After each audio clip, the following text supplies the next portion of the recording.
Now we're off to DC United already again. The algorithm says, oh, it's going to be a tough one no matter what. But come on, this is DC United. They're a terrible team. You're like, all right, we should be able to get a win on the road against a terrible DC United. Dave, what were you thinking going into this? Draw or loss even? I wrote y'all, and I copied this. All right, yeah. What did you say? I said predictions for tomorrow night away at DC. I see lots of people expecting us to win, but Pineda's record on the road is awful. Should be an easy win with our team, but I'm going to predict a scoring draw, perhaps 1-1. And I said, I think we get a win, but it's going to be very unconvincing.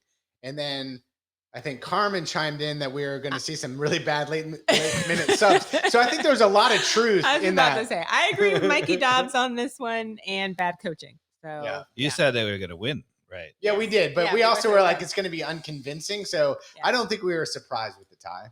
And I'm going to point out that the main reason that I made that prediction ahead is because I wanted to see if signing of the new players, the momentum that we had against Miami, et cetera, whether we had truly broken free of the formula. Yeah, apparently not. Okay. But what we did not, what was the starting lineup on this one? I think. So Fortune comes in for Josetu, but other than that, it was basically been the same team. All right, so this DC and I, so we did see Wolf. Now Wolf was out left instead of Silva. So there Silva got sub too, right? Yeah, so Silva wasn't out and Fortune's in. So those are significant pieces. So obviously Pineda, if you look at that lineup, he says, obviously his favorite pair is Josetu and Muyamba, right? So bringing in Fortune is an acknowledgement that this is the easiest team that we're going to play in this stretch, and it's squad rotation, and you got to figure that Wolf, scores the goal. I don't know whether it's Pineda saying you scored, you deserve to start, or it's squad rotation. Like, Silva's the better player, but I'm going to rotate and give you a chance. You can't knock him for Wolf's effort here early on, right? So Wolf does a little snatch and grab to get our first goal. Steals it right off the foot of the right back, and then plays a beautiful cross to Saba, who just puts a little sprint into the box and just touches it. And far for post. any of you who have kids out there or kids who are listening to the podcast, I say this to my teams all the time. If the ball is coming off a cross, just put it back where it came from. So if it comes from the left, just put it right back to the left corner. And you're like, well, that's where the goalkeeper should be. The goalkeeper is always coming across. And if you go back there, they have no chance. And that is a textbook example of that. Yeah. I mean, Saba he just passed it in the goal. Right. He didn't even hit it. Right. I mean, and that's a guy who really understands finishing that would try to do that. Boy, and how about some of his little cheekiness in he's got a nice little touch on all parts of the field. Yeah. Look at that. Just a nice little soft, lay it right into the far post. But I want to say something about Saba. So Saba's been terrific. He's scored goals. He's had assists, et cetera, right? Here's my question to you. Okay. Does Saba look to you like a winger? Yeah, he does. He's kind of an all action winger. I see him I think he's a very adaptable type of player. I think he can play winger. I think he can play forward.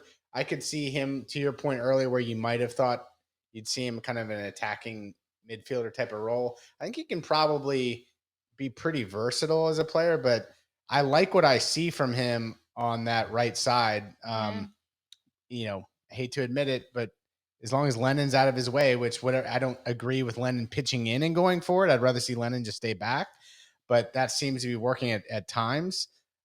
Saba definitely is operating really well out in those wide spaces. He seems to be able to have the IQ to play early cross like we saw to Gigi. Mm-hmm. He's got the capability to cut it back and not kick it over the post like we saw Araujo do. He's operating better in those spaces than Araujo. He's certainly taking advantage of being open for sure. Yeah, right. He's taking advantage Carmen, of open. What do you think? Does it look like a winger to you? He does to me. I think he's making good decisions. I'm trying to think what you're about to say, like where else he should be, where we could. I mean, especially on this team, we need him out there. But I don't know. Yeah, where are you going with this, Dave? I don't think he looks like a winger to me at all, because so he doesn't go by people out wide on with pace. That's just not his thing. He likes to come into spaces. He makes terrific balls. He's the first attacker we've ever had who makes a diagonal run. The number of times he's made a diagonal run and ended up in the left corner, it's been a number of times. So he's very comfortable doing that. You don't see too many wingers. Like Araujo wasn't making that run. But that's kind of why I like him in that position right now, is he's creating a bit of havoc with his ability to create those angles, and he's a bit audacious. He's got a great touch. So with Silva and Saba having a little bit of flair, both those guys have a little bit of flair that's very different, but neither one of them are afraid to, operate with some cheekiness.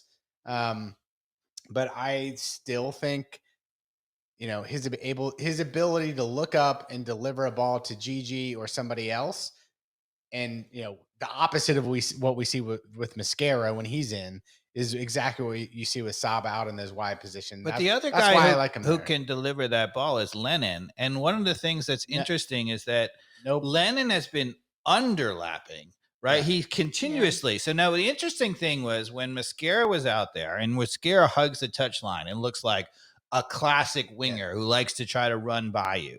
Right. When he does that, one of the things that's been interesting is that Lennon's been underlapping him. I thought that as soon as you have Mascara's right footed, he's not inverted, and he's pacey, and he's on the touchline. As soon as you have Saba, who's left footed, who cuts inside and is not as pacey, I thought Lennon would go back out wide again. And in fact, you saw him deliver a goal in the last game, right? But he actually went from inside to then overlap outside Lennon to make the ball for the goal, right? This is the one where Mayamba headed it in and went just over the line. That was a Lennon serve ball. It was a beautiful ball. And look, I think Lennon serves a great ball, but I think he's very kind of one-dimensional. It's like that classic cross. Yes. It's a classic cross that's like head high, and if it's not timed right and the run's not right, you're like, oh, that was a beautiful cross, right? Yes. But the odds of it sometimes are really low. Whereas like a Saba, his IQ is much higher in the way he's delivering it, and it's usually not a high ball unless it's dead on, right? Like I'm seeing like he crosses it low where it's into somebody's feet. It's less of a rush smasher type of cross. It's with purpose. It's with timing. And to me, I'd rather have somebody out wide as a winger who's versatile like him doing that. I mean, he's certainly taking advantage of that space, so I'm not going to critique it. But he looks to me like a guy who can play in the center of the park. He looks to me like a Sadic who can finish and who has better quality offensive balls, but he can really maintain possession too. Like I think, one of the problems that I'm going to come back to after the third game is that we keep getting in this up and down game, right? It actually, in the Miami game, the last 30 minutes of that was so wide open and transitional. Yeah. Now, it worked to our advantage because they were a little tired and we scored a bunch of goals off of it. But against the best teams, right? Against Cincinnati, when it got wide open, boom, 2 goals, see ya. So I just want to say, though, I don't disagree with you that Saba could play like an attacking midfielder, and then that would allow maybe even all action Moyamba to drop back and stay a little bit more defensive with Saba doing that. But then that leaves like, well, what's the question for, is that Mosquito or Lennon that's up there? And I'd rather see like what we saw with the brains that Saba has. Like Lennon would never pick off a ball like that, like he did in that last minute goal. In the he just doesn't have. But you could do that in attacking midfield even more. Like but more chance to pick. My point is, you're sacrificing whoever's replacing that role. Well, I was thinking that so you could play with 3 in the middle, right? Yeah. It wouldn't be Josette if it was me, but it's Josette, Muyamba, and you could play Saba, and then the front line could be Silva, Gigi, and Almada. Yeah. Right. I mean, Almada, even more of a licensed role. I'm not that he really plays defense now, but now you can say, all right, look, just keep doing what you're doing. And now we're not losing supposedly, like if you watch the starting lineups, if you go back to the starting lineup, Carmen, I don't know if you can, but he's listed as a center midfielder. Yeah. Almada's not playing defense. He's not playing center midfield at all. Right. So, that's not actually what the formation is, right? So Almada here is listed as one of the 3. That's not actually what's happening, right? We're really only playing 2 in the middle because Almada, he occasionally comes back to get a ball offensively, but he doesn't.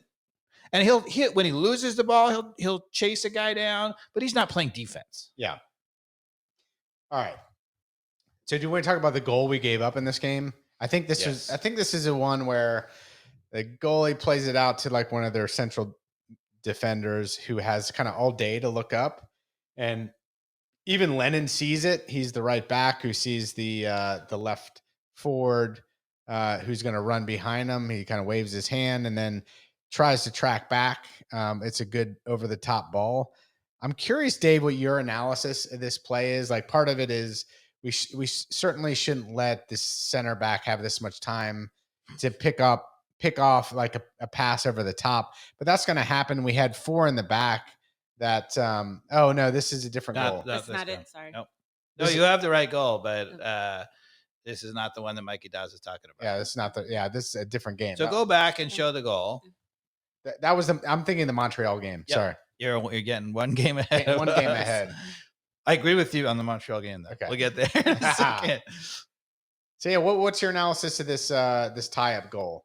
Because Silva, this is one where Silva like charges back, but almost like disrupts the whole situation by charging back, and then just it gets lost in the attacking part of the field, and then they just like, I don't know whether you could see it that well on that clip if maybe you go back to it, but what I think if you go back to the beginning, what I want you to watch is Muyamba.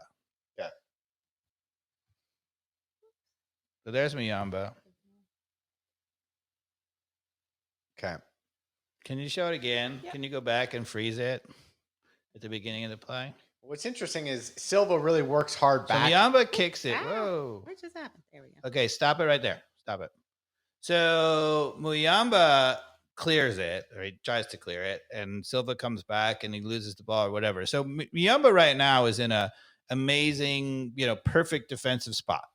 Right. Ozetu's there to address the ball. Right. Muyamba's sitting in the middle. And Mikey Dobbs, watch the video and tell people what Muyamba does. Play it. Well, he lets the guy sneak behind him, and then he just stops and ball watches pretty much. Yeah. But does that look to you like a defensive midfielder? No, but here's where he lets the guy run by him, and then he never chases behind. He just watches the entire thing. The subtle part of this, that just as a soccer player, I'm just going to give some appreciation to. What is kind of unfortunate though is that Silva like makes an over and aggressive kind of run back from his forward position to try to defend the ball, but then he doesn't protect the ball and he loses it. Yep. And to me, that was actually the critical mistake. Sure, I agree. I absolutely agree with you. But it left Muyamba just kind of with his jaw down, which shouldn't have happened either. But it's kind of one of those things that's like, hey, if you're going to hustle back, then finish the hustle by Silva. Silva lost it, didn't work hard after he lost it here. He's like, he's just kind of watching. Like, he's not really trying to get the ball back there. No. In my opinion, I'm going to blame that on Silva. In my opinion, Muyamba is a luxury defender, which means that he's super all action. He gets a lot of tackles in. He's very good defensively for the team overall, but he is tactically woeful. He often goes at times when you should be holding as a midfielder. He just has no sense of it whatsoever. There's a reason why he was in the second division in France, because coaches are watching that and they're like, if you try to do that in the Premier League or even in Ligue 1, right, we're going to get killed. Right? You cannot get away with that stuff, right? I mean, now, in my opinion, if you're going to have him, he's a luxury defender, which means he has to be sitting in front of a terrific defender, or maybe even 2. Right? Now, Rossetto is the guy he's sitting in front of. Rossetto has been told, Muyamba's the all-action guy. You stay. You never go. Yeah. Right? And he is staying, but he is really staying. Like, he's stationary and he doesn't read the game that well and he doesn't get a lot of tackles in. And in fact, we didn't talk about it, but I sent you all a video, right? That somebody made a video of all of the plays from the Miami game when we were in the ascendancy from Rossetto. Did you watch it? No, I did not. if you go on Twitter, you search it. There's a clip. I have to find who the person is, but there's a clip. All of the Josetu plays from the Miami, every single time he touched the ball, it is awful, awful. I mean, absolutely awful. If you just isolated him, if you watched the game, you'd be like, okay, we were pretty good. We won 5-2. But then you have to say, look, in that game, it got transitional. We gave up 2 goals, even though we were dominating, right? What happened? And if you watch what happened, our midfield defensively was shambolic. Yeah. And Josetu was awful. And Muyamba is all action, getting tackles in, but tactically is not good. So after that Atlanta game, we kind of get poked on our Twitter by a listener, Colonel ATL, saying, hey, well, Lennon and Pineda got, whatever it was, coach of the week for match day because of our 5-2 win over Miami. And then it's kind of like, well, what do you think of our stance right on the Pineda out? Have we missed something here? Like, is he really progressing? Because this is a guy who's telling me to be patient, and I'm not a patient person. I don't think Pineda is the guy for the job. But what are you seeing? If we just take a pause right now, what adjustments are you seeing from Pineda? What do you like? What don't you like? I think that at the end of the day, he has not fixed our propensity to give easy balls in over the back. Right, we give just, as you'll see in the Montreal game, right, and we're going to talk about it. It might even be a rant, people, in the Montreal game, right? Exactly what the problem is, and so maybe we're being a little premature here. Let's get there then. So let's maybe talk about the Pineda. Well, I want to say two quick things about. I want to talk a little bit about just because we were talking about it before. In the 66th minute, there's a penalty kick called against us, right? So it was a header. And then there was a rebound, and the shot hit Abram, of all people, who was the one who gave up the penalty kick in the last game, as he's pulling his arm and turning away, almost exactly like he did in the last game. They call a penalty kick, right? So VAR goes and reviews this. And they say somebody was offside. And they call it for offside. I'm just going to say my opinion. I don't think it was a handball.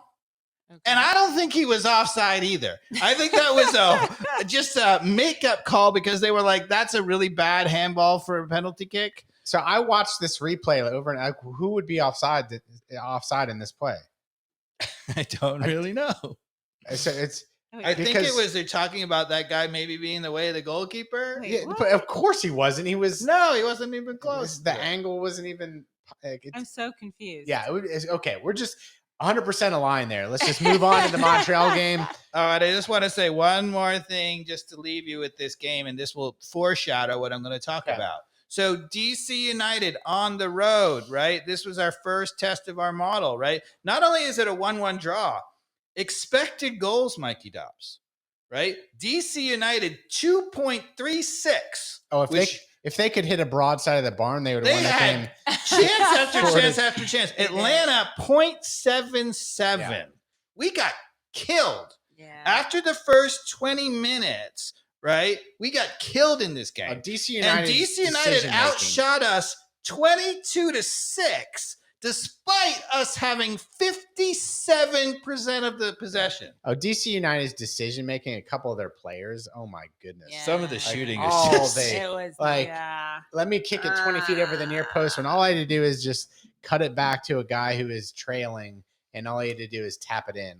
There was if that's away at Cincinnati or Philadelphia or any of the top teams in the East, we lose 3-0.